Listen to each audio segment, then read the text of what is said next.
by the sons of Warvan, you shall be avenged.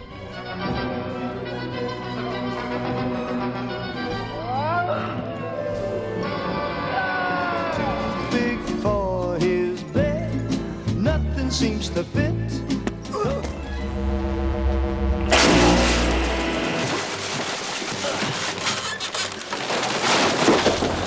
What do you mean? Flip the toggle twice? No, don't do that. Just flip it again, now, one time, flip it.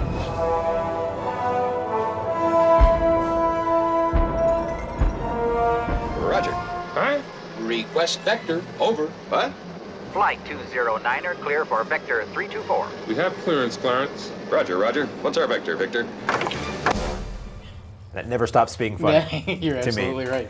And to me, being Mark. And I being Tom. And we being the Cinemaniacs. Hey, how are you doing? Not bad. Very good. Yeah. Congratulations on that. That was extemporaneous on his part. That was. It's effortless for me. You know that. It flows. It flows like a fine stream in the night. So we have a whole bunch of things to talk about. Yes. And maybe extra things if we run short. Sure. Doubtful. Okay. We both saw films in the theater this weekend. It's hard to believe. Unlike last week, There were lots of I've them. seen the majority of what we're going to talk about. Many extracurricular, because while we love our friends at Keene Cinemas, Yes. they only got the one. Yeah. And that's okay. We'll talk about it. Yeah. Shall we dive right in Let's, to the shall we? one they didn't get? Okay. Okay, so I'll start because I saw it. First up, we have the newest film in a series of films, a series that is now a series because they made a second one, and it's about the real-life adventures of Ed and Elaine Warren? 3 hours of sleep. The real-life adventures of Ed and Elaine Warren, paranormal adventurers, investigators extraordinaire. A year ago, they investigated, a long time ago, but a year ago we found out, or 2 years ago. It's called The Conjuring 2. Hi, how are you?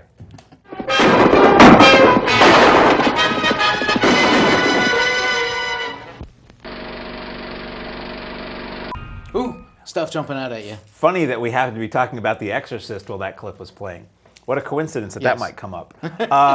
So I didn't like the first Conjuring. Okay. I thought it was just boring and derivative, and ultimately it becomes an Exorcist knockoff. And unless you're going to do better than The Exorcist, Right. why not just watch The Exorcist? And this was more of the same. What I appreciate about this, I appreciated about the last one.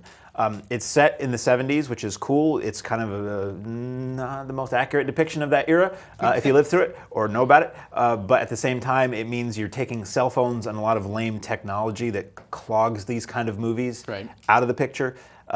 It's shot very cleanly. Like, I appreciated how this movie was shot. I don't think it was shot terribly artistically, but it gave me a great sense of place, and that's a big thing for me, especially in a haunted house movie. Like, when something was going on at any point in the house, I knew where that incident was in relation to everybody else and where everything was. And most movies don't bother with that, so that was cool. Sometimes I thought it was shot a little cheesily. Like, I was looking at some shots, and I'm like, that is lit in such a way that this feels like a play or a BBC TV production in the 70s. Maybe that was the idea.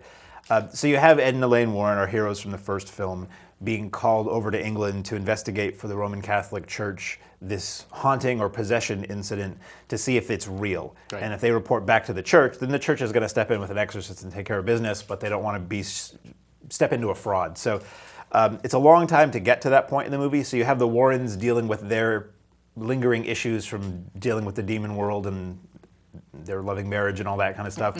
And then you have this family in Enfield, England, who's dealing with all kinds of stuff going on in their house. And eventually the two come together and it becomes a whole lot of cliches. My God. I like horror movies. I like horror movies. I say that a lot, but I don't like most of what I see. How do I still like horror movies? I don't know. I keep hope alive. Because everything I see is like this. It's jump scares. Oh, that's scary. If I come up behind you with an air horn and I fire that off, are you going to say you were scared or do you want to punch me in the face? I have a feeling you're probably going to go with a fist on that one. CGI isn't scary. Sorry, cartoon people aren't scary. At one point, don't want to give anything away, but I will. There is literally a cartoon person who comes after people, and I'm like, Jack Skellington is part of this? What the hell is this? Kids reciting nursery rhymes is not scary. It's very tired. Possessed kids, generally not scary. It rises and falls on the acting ability of the kids, which are generally not very good.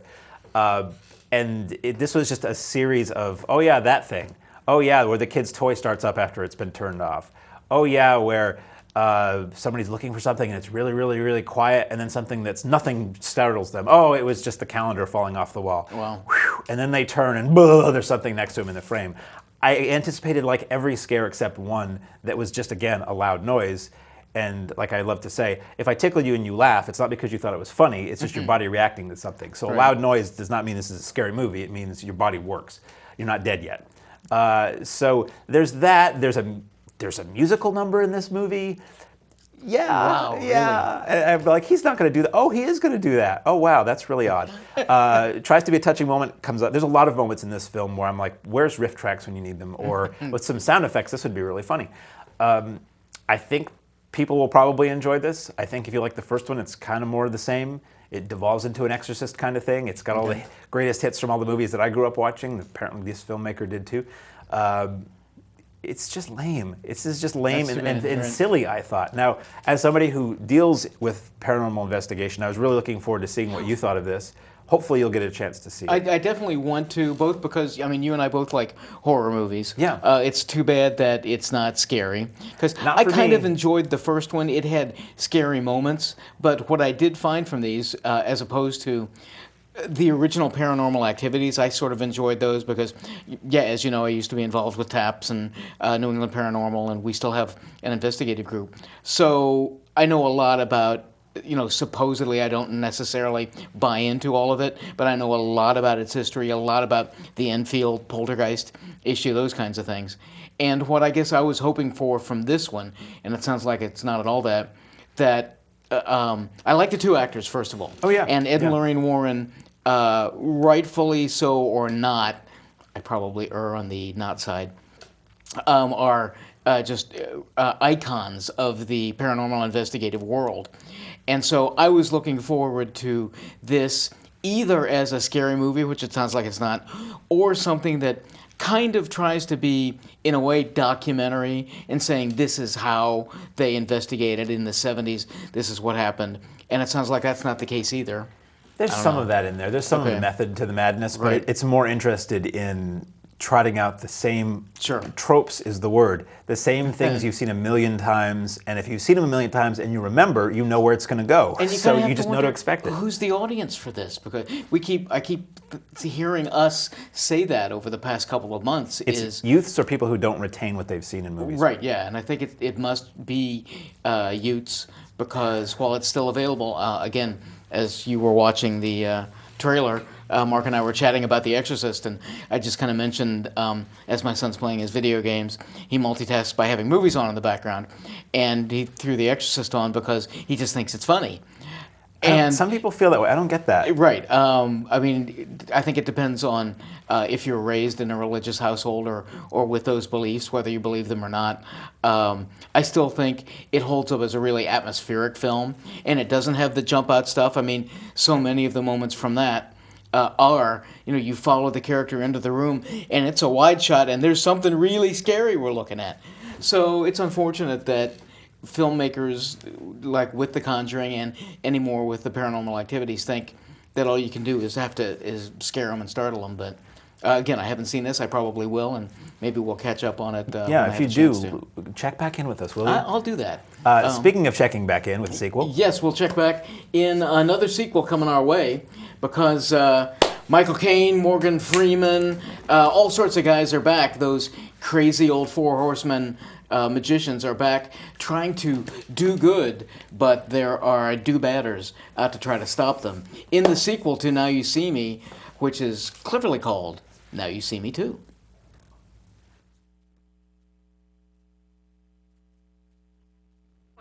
Coffee. Coming right up. Oh, and 2 bags of those peculiar white coffee material. So in the original, the Four Horsemen get together to rip Michael Caine off of millions and millions of dollars. Morgan Freeman is a debunker who has a television show and goes after them and just ridicules them.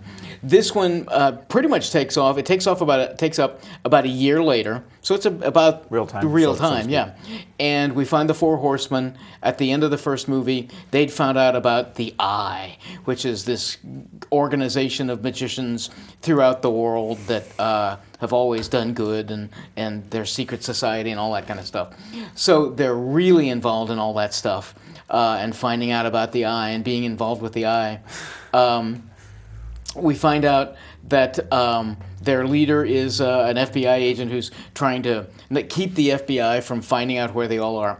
It's essentially, and you and I were talking, as is our wont, while the trailer was playing, that this essentially turns into a heist movie, which is very strange. We find Daniel Radcliffe is a super wealthy guy living in the Orient, and he essentially kidnaps the Four Horsemen to get them to steal something for him.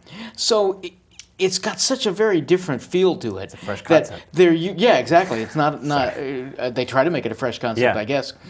So I was not only kind of taken aback by the fact that, well, wait a minute, this is Ocean's 11 with some magic thrown into it. Not nearly as well done. I ended up, while I really wanted to like this and was looking forward to it, I really ended up not liking it because it was extremely convoluted, and as I'm watching, there's this one scene where they go to kidnap this. It's essentially like a computer drive, a really thin. Yeah, and so they're whipping it all around each other and throwing it behind their backs, and whoops, and oh look, it's on this side, and it's sort of magic, but they do this so many times, and it goes on for so long that I got bored by it and confused by it.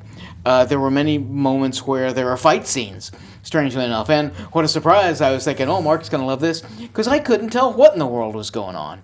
So, unfortunately... That means it's exciting. Yeah, it must be. Yeah. Because, oh boy, it's hiding it from my perception. Yeah. One of the things that I did like is this one, my complaints about the first movie was so many of the magic moments that occurred were clearly done with editing. It was camera technology and cinema technology, right.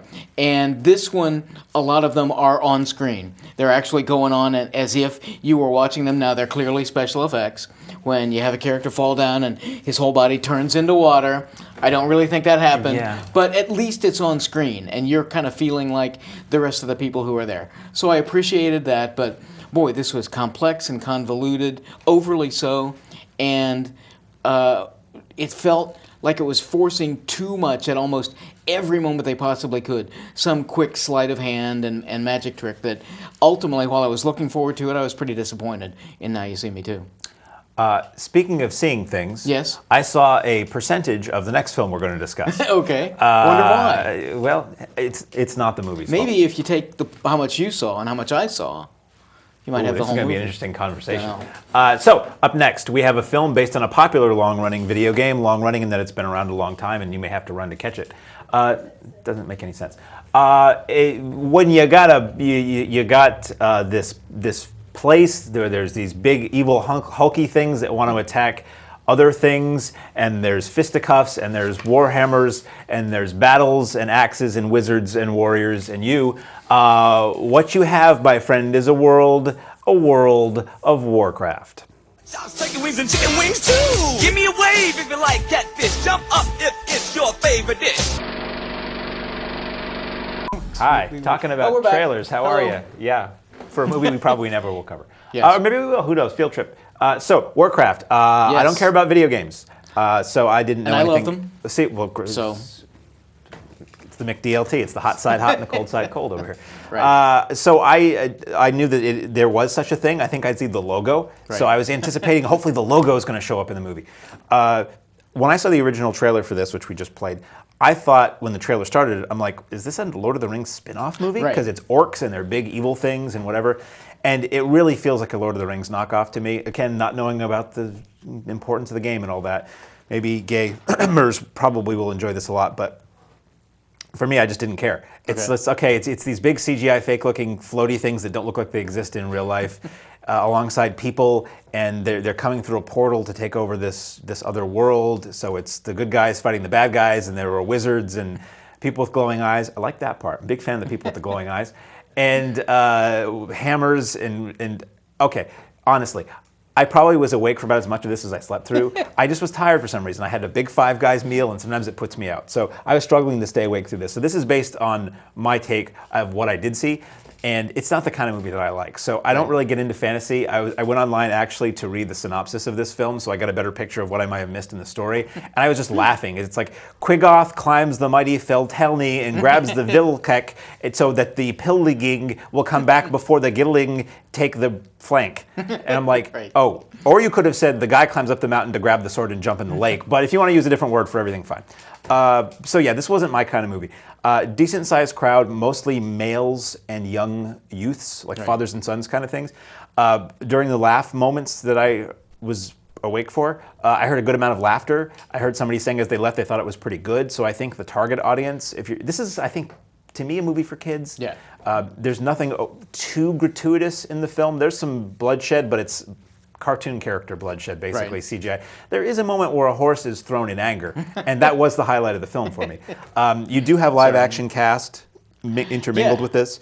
It clearly is sort of setting this up to be one of a series, and I just didn't care. I really just didn't care. There were moments where the visuals were kind of interesting, some interesting sets or interiors and landscapes and creatures now and again, but overall the CG thing just bothers me. They don't look real. They float. You know, they don't seem like they're really there. So I wouldn't recommend anybody to go see Warcraft, but I'm not the audience for it. I love video games. I'm not crazy about the World of Warcraft genre. I'm also not too crazy about fantasy, even if we're talking about The Lord of the Rings. I kind of, they grew on silly me. To me. Yeah, it does, and no insult to folks who like Some people love it, fantasy, because talk about it. I mean, Lord of the Rings phenomenally popular. All the Tolkien books phenomenally popular and good literature. But so I went into this knowing about like what it's all about, but not. And by not really caring, what I mean is I'm not dying to see this. I don't have a vested interest. I don't have any horse in the race or stag in the race or anything like that. And so I let it happen. I thought the CG was not all that great. I'm not interested in the story. The highlight of the moment for me was when we start seeing live-action people. I just found that visually interesting. I didn't find myself interested in the story. I, too, when I went there, saw this Sunday afternoon, and it was about half full, mostly kids. I don't recall whether they were male or females with them, you know, the older folks with them, but you know, there was some laughter and cheers and stuff like that. So I do think it's aimed at a younger audience. Particularly those who have been playing the game. I think if you like WoW and play it a lot, I think you're going to enjoy this. For me, though, that's got to be the draw, and I'm not just crazy about it. So I didn't see it bad or good. I thought some of it was interesting, but it's a take it or leave it. Yeah. Right. I've got no other point to put on that. Okay. So we thank our friends at Keene Cinemas for presenting us with the one of those that we saw locally. And you know, you didn't see The Conjuring, it's no big loss. So up next are the films and features and featurettes that you can see on mobile devices, on the go, at home, however you choose to watch it, wherever. And first up is a film that you will talk about. I will. I'll be happy to. Cute little bunnies want to be good guys, and clever, scheming foxes. Not really bad guys, but they've got other things on their mind in an anthropomorphic world of animals where you're going to have to solve a crime and band together to help out and save Zootopia. Pet milk way, oh, away out west where a man's a man. They mark their heifers with the pet milk brand. That's interesting. I'd never seen that trailer before. Yeah, that's kind of just a little shorter one. Yeah, I have to like and it doesn't tell you a lot about the story. This was a real teaser that came out. I prefer teasers to trailers. I do too. Just to get, Don't tell me as what long it's as they give you a sense of what the feel of the film is. Right. We've said many times that the point of teasers is not necessarily to tell you what's really happening in the story. It's to get your butts in the seat. And I think this did a good job. I found, and again, in many respects, I think Pixar has spoiled us as a viewing audience, because not only are usually Pixar films so much better, but they're so much denser meaning that there's a lot more going on. There's a lot more available for all levels of viewers. And so for me with this one, I thought the animation was wonderful. Looked really nice. Ultimately, I left thinking this is really much more for kids. There's enough there that the adults will be entertained on a single viewing. I don't know if I want to watch this again. But on a negative aspect for the adults, I was kind of left with, I felt that this was a film almost intentionally created to give us lots of marketable characters and merchandise opportunities. And so as cute as the little bunnies were and as clever as some of the interaction with good bunny, bad fox, those kinds of things, and all the other characters with whom they mingle, I just felt like I was watching something that expected me to go right out to Target and buy the merchandise. So I wasn't crazy about Zootopia. I was impressed with this. I didn't love it. I didn't find it as terribly funny, but I found it amusing. Okay. What surprised me and impressed me was that this is essentially a police procedural Yep. that plays it fairly straight with an investigation of what happened. I don't even remember what the incident was, but something happened, and it's the bunny cop, and it's a bunny cop movie. The bunny cop and her partner investigating this thing and going into these different areas, these different segregated areas of the animal world. And first of all, how fully realized these little worlds were really interesting, how they play up the traits of certain animals to what their duties are. And then the fact that it was treated fairly seriously like a detective mystery movie. I'm like, wow, that's impressive, because you didn't really have to do that. All you needed to do was a bunch of fart and ass references, and hey, it's great for kids. So I was happy that it aimed higher, and I'd be up for more of these films that delved further into that world. Really? Okay. Again, I didn't love it. I have to see these movies, so I look for the silver lining. But this is one where I feel like if you were an adult watching it with a kid, there's a little bit more going on upstairs than there sometimes is, like the nut job, which was bad. Sure. So yeah, Zootopia I thought wasn't bad. Okay. That's a capsule Yeah, and review. I certainly don't think it was bad either. So. No. Up next, Yes. speaking of fun for the whole family, what you going to do? Where you going to go? How much time are you going to spend? About 2:40. When you are under siege in a foreign land and everybody's trying to kill you, if you are unlucky, you will spend 13 hours with the secret soldiers of Benghazi. You've almost got the watch. You've got it. So I Yes. just forced myself to not smile coming out of that clip because we were talking about other stuff. Yeah. Real incident that will not get out of the news. And it was an incident that I only heard about because it keeps getting tossed around a lot. So watching this film, I wasn't looking forward to it because it's Michael Bay and I think he makes crap. And he doesn't know what a tripod is, apparently. And of course this film is a shake fest. But for whatever reason, I think I was into this one enough that didn't bug me. And it usually, as we all know, that usually bugs me quite a bit. So you have an embassy, U.S. embassy in the Middle East. It falls under fire, repeated fire, and basically it's about a bunch of security guys, a couple of whom are in the embassy, or maybe none, trying to get in there and save the people and get out when the whole town is just on fire and being ripped apart. It plays like a horror movie in that it's just so unrelentingly unpleasant. And everybody is so hosed in this movie. And again, I went in not knowing the actual outcome of the story, so I didn't know what was what. Reminded me a lot of Black Hawk Down. Yeah. Which I always thought played like Night of the Living Dead. It's like a bunch of people are dropped into zombie territory and everybody's trying to get them. And that's kind of what this was. I thought it was well made. It doesn't politicize it at all. It just basically lets the events unfurl and tells you all the incidents. If I recall, it is pretty clear in telling you that some people in that country were helping. It wasn't everybody, and I thought that was kind of a nice touch.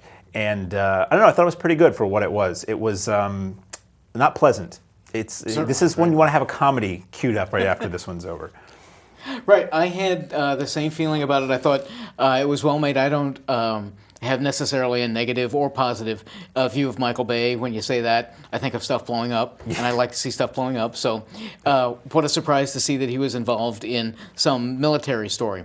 What I thought did work really well, assuming that it's, and my understanding is that it's supposed to be pretty true. From what I read afterwards, it is pretty to reality. It explained a lot of all that situation going on in Benghazi, which I did not understand. My ultimate criticism of this, I agree with a lot of what you have to say. one of the things I liked most, because you said that this showed us that there were people, there were natives and locals there who were trying to help, and many who weren't. And this film seems to spend a lot of time trying to make that questionable for our characters. Is this person who's approaching the gate and is that a good guy or a bad guy? And they do that many, many times, and I thought that was really effective. In the long run, once we get to the siege of the embassy, and then our guys, our soldiers, thinking about coming to try to help. As I recall, there were, and I only saw this once, I probably will not pick this up but rent this on video, because I thought it was really wonderful looking. I like a lot of the performances. But as I recall, there were really 3 areas where our attention was to be focused, and I couldn't keep track of them. The editing and the way the stories were put together, and the fact that there's no clearly they're like 2 clearly identifiable actors, and I could keep them straight. Oh, you're over here, you're over here. Everybody else was like, who is everybody and where is everybody?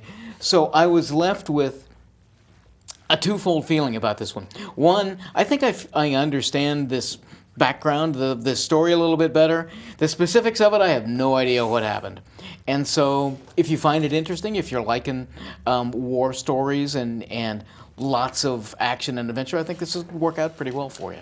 Speaking of action and adventure via the Coen brothers. Yes, and back quite a while. The Coen brothers are back. If you know the Coen brothers, you've seen Raising Arizona, you've seen Oh Brother, Where Art Thou?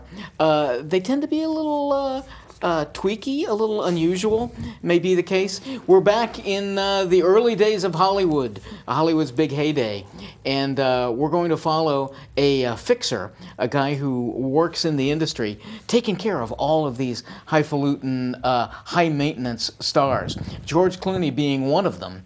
Clooney plays a well-known actor of the time, starring in a Roman picture. He gets kidnapped, and ultimately, if you want to save him, you're going to have to hail Caesar. What do you know? No muss, no fuss. There's Easy Pop popcorn for all of us. And we're back again. Yes. This is the sequel. I bet you didn't know we had a cameo role in the film. Coen brothers, they've made a lot of weird, quirky movies. They have. They've made some really popular movies. They've made some movies like Barton Fink that are hard to access for some of us. I think Barton Fink is wonderful. Anyway, I can lecture on Barton Fink for hours, and I have. You should. When we run short, I'll be like, "So what? Did you ever see Barton Fink?" Yeah, and then I'll set the beeper off. Right. This didn't work for me. Okay. It's weird. It's a comedy. It's set in. It's like classic Hollywood. Right. So they do a really good job at recreating the feel of Hollywood. Yeah. Late. What was this? Early to mid 50s is when this takes place. Oh, I think late maybe 40s. even a little earlier than that. Yeah, 40s. So they have a lot of fun, and I think for them maybe the whole idea and the fun of this was we're going to shoot a classic Western, we're going to shoot a classic Gene Kelly kind of musical movie. So you get these little snippets of these films in the studio system, the backlot and all that. I firmly believe normal people don't want to watch movies about movies. That's just me. Okay. That's why I think movies like this fail, but I didn't find it funny. That was the problem. Like it was like they were trying to pull a fast one on the audience and like, we're going to shoot it like a comedy and we're going to perform it like a comedy, but we're not going to make it That's funny. not funny. This is this weird kind of this weird perverted exercise they're doing. It's like it's going to be everything that it takes to be a comedy except the humor. The dance number with Channing Tatum doing the Gene Kelly kind of thing, the on the town kind of thing, very impressive, and clever and funny. And there were moments, like there was something with the singing cowboy where he jumps off a horse and does some weird stunt in a tree that was amusing. But overall, I was sitting there waiting for the movie to start, so to speak, and there are all these disparate characters that kind of eventually come together, but by the time they do, I don't care. Like, there's this weird Nazi subplot that gets thrown in there. It's communist, right? Yeah, That's what it's supposed to be, because it's like a Red Scare era. Right, yeah, sorry. And it just it takes forever to kind of go nowhere, and by the time it gets there, you're like, that's it? Who cares? Yeah, good cast, but just I didn't think Clooney was very good. It was like he was overacting or badly acting. This was really weird to me. Like I saw this in the theater, and there were people who applauded when the movie was over at Keene Cinemas, so they liked it a lot. But for me and most people I know who saw it, it just didn't really work. For most people I know who saw it, it didn't work. It's pretty inaccessible. You talk about Fink being inaccessible. I think this one is because And I ended up liking it, and I'll explain why. But I also definitely get this feeling like it never really gets going. I think it could have been one of their much better films. And right now I think it kind of falls in the midway. And I think you're right that for people who don't want to see movies about movies, obviously we have kind of a vested interest. I mean, I work in production and all that kind of stuff as you have. And so we're going to enjoy some of the little in-jokes a lot more than the average audience. I also think often an audience, if it doesn't, for want of a better term, no insult audience, understand something, they're going to think, oh, this must be really intelligent and smart filmmaking because I don't get it. And I think audiences are afraid to say, that was stupid, what the hell was that all about? I happen to find, for some reason, my wife, who very rarely goes to movies, wanted to see this, so she and Walter and I went to see this, and we all somehow connected with it, enjoyed the smaller moments and what I'll call subtle humor that you have to really work to get. And so in many respects as a comedy, that's not successful filmmaking if I really have to work to get it. But I did that, and in the long run, I'm a fan of a lot of the Coen brothers stuff, and for me this is one of their better ones that after, and I can't recall exactly what their last 3 or 4 films have been, but I'd been pretty disappointed in them. This one, while not great, I thought was a good deal more enjoyable than some of their earlier stuff. So I ended up liking Hail Caesar. Speaking of the Coen brothers, yes, they had nothing to do with what I'm about to talk about. I kind of wondered. So up next, we have the triumphant return of the Arrow Video Corner. Someday we'll have a graphic.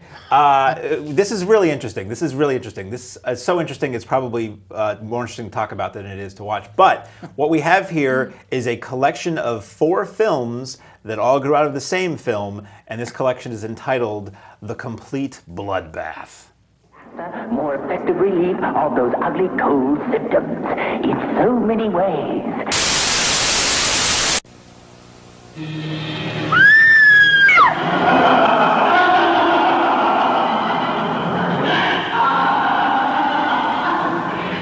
Have you anything by this fellow who paints these dead red nudes? Just one. Exactly. He's an artist, blessed with talent, cursed with a vampire's lust.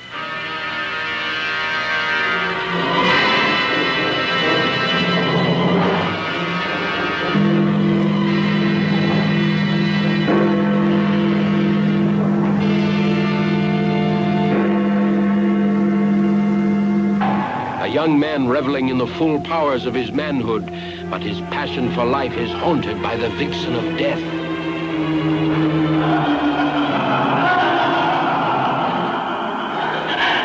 Others envy his magnetism, bringing under his spell the most sensuous of hedonists. So where would you like me? Here, try this. Artist and killer, killer and artist, who thirsts for beauty and blood.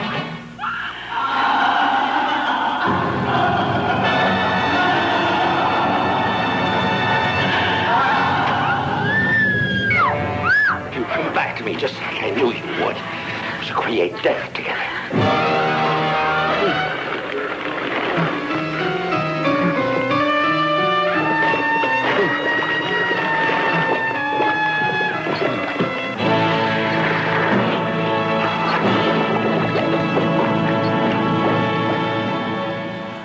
Okay, this is really interesting, and we have some time. So, what this set is, this is only Arrow would put this out, and only people like me would sit through it all. So, what you have, let me tell you a little story. Please do. You can listen in. So, Roger Corman, famous exploitation, indie, low-budget film producer, let's say, decides he's going to fund a movie to be shot in Yugoslavia for U.S. release. Okay. So he has William Campbell and Patrick McGee, who are Irish actors who have some visual recognition. They're both in Dementia 13 at some point around this. So it's a European art heist thievery thriller. And he gets the movie back after it's been shot, and he's like, this really isn't going to sell. So he hires Stephanie Rothman to come and shoot some additional scenes for the film and to re-edit it. So they rescore it, they tighten it up, and they throw a few more scenes in there to make it a bit more of a thriller, a little more of a psycho thriller. And that gets some kind of tiny release, and nothing happens with that. So then he hires Jack Hill, who's known for like Spider Baby and the Pam Grier movies and all kinds of exploitation stuff, Swingin' Cheerleaders, to come in, and he essentially shoots a whole new movie with William Campbell, and uses a couple scenes from that original film. It was called Operation Titian, then the recut with Stephanie Rothman was called Portrait in Terror, and then there's Bloodbath, that is mostly a completely different film. Suddenly it's about a psycho painter that's in a lot like Bucket of Blood, the old Dick Miller movie, that's sort of a spoof of the art world and all that. And they use a little tiny itty-bitty bit of Operation Titian in it, which so little that makes you wonder, why are you even bothering with this? And then when it comes time to sell Bloodbath to TV, Bloodbath is only 62 minutes, and the TV needs to fill out a 90-minute or 2-hour slot. Right. So Stephanie Rothman comes back and shoots even more scenes to turn it even more into, did I mention Bloodbath is a vampire movie. So you go from a European art theft movie, crime film, to a vampire movie. So what this set has, the Arrow has done, is it's all 4 versions of the movie in full. Some looking better than others. My recollection is I think Portrait in Terror looks a little fuzzy, but the rest look really good. Bloodbath I like. It's 62 minutes, it's tight. It feels like the kind of stuff we used to run on Saturday Fright Special. It's a fun late night B-movie thriller. And Track of the Vampire, the last film, just has these long scenes that are clearly not the same actors just running for 5 minutes to try to just extend that running time. Arrow, of course, is good with the extras. And to me, watching these 4 movies was basically context for the big featurette that's on this. That's like longer than any version of the movie, I believe. It's like an 80-something minute visual audio essay that Tim Lucas from Video Watchdog did, where he had written a series of articles tracing the weird history of this film. Okay. So basically he's reading an updated version of that article over clips and scenes and stills and publicity materials. So you get the full story of how this bizarre thing happened, and it's really like a historical snapshot of how films were marketed and retooled to try to get something out of an investment. And you got to wonder, with all the money that was poured into retooling this film, if they ever made money. It must have. Right. Corman was known for never losing money. So you also have trailers, and you have a still gallery that has like the original press book, and I think Bloodbath went out as a double feature with Queen of Blood, which is a movie I like a lot. So it's interesting to see how these films can get resuited to attempt to be saleable to different audiences. Sure. So it's a 2-disc set from Arrow with, copious liner notes and a booklet and a cool cover and all that. I thought it was really interesting. You got to be committed, or should be, to watch something like this because it's a lot of running time. And again, for me, it was like watching the 4 movies was worth it to watch the 1 extra. Sure. But then I thought Bloodbath was good. So for whatever it's worth, if you're a fan of the movie Bloodbath and you had no idea that this other stuff existed, that's really interesting. Right. And for me, it was me being a fan of 60s B-movie exploitation cinema. It's like a history lesson in between, 2 covers. So I liked it. Sounds like fun. Out now. And I will be taking them home and watching them, and maybe I'll report next week. Who knows? We'll pad out the shows with each of us catching up with what we didn't watch that the other one saw. Is there anything else you would like to discuss? No. Coming up next week, we can give them probably the biggie, don't you think, for the summer? Finding Dory. I guess. I think it's probably got to be the. I guess it is. The big, huge slam bang, and then Central Intelligence. Yeah, The Rock. Not looking forward to that one. Well, who knows about that one? And talk about being committed. Daniel Radcliffe's second big movie of the summer. Swiss Army Man. Swiss Army Man. Wow. I saw the trailer for this yesterday. Really weird. I'm not thinking this is going to play locally. You don't think it'll be at Keene Cinemas? We'll have to wonder. We'll find out about that. I guess, shall we cut them loose? I have nothing else to do. Or to say. We're just going to be hanging out here till next week. So until then, I'm Mark. And I'm Tom. And we are the Cinemaniacs.